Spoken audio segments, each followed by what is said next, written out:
Standing just outside the primary defensive wall, Ranger Anya checks the thermal seals on her armored parka. Her role is vital, the exterior watch. The wilderness is silent, but it is not empty.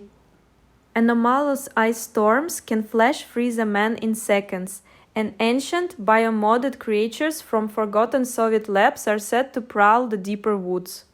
Ranger 29er, all clear on Sector North. She speaks into her comms.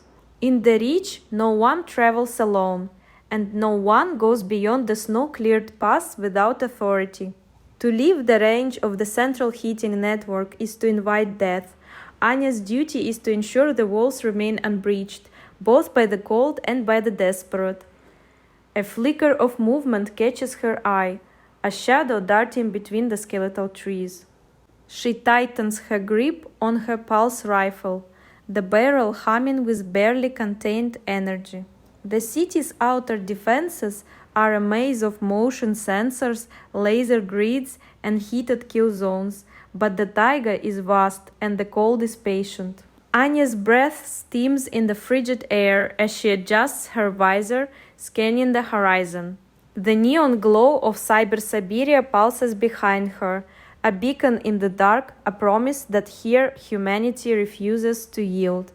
The city's towers rise like jagged teeth, their windows glowing with the light of 1,000 screens, each one a thread in the web of life that keeps the cold at bay.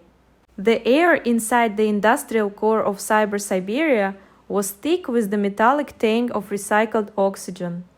The constant hum of filtration systems pressing against eardrums like a second heartbeat. The city's lifeblood pulsed through veins of steel and neon, a symphony of heat and light that never slept. Here, in the bowels of the machine, survival was a contract written in volts and degrees. The glazers pale.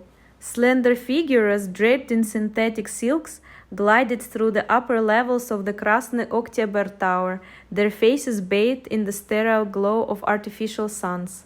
They spoke in hushed tones, their words carried by whispers of data through the city's neural network.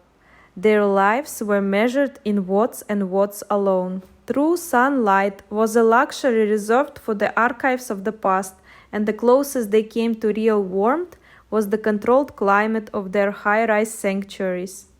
Below them, the world was different. The steel benders moved through the metal warrens of the lower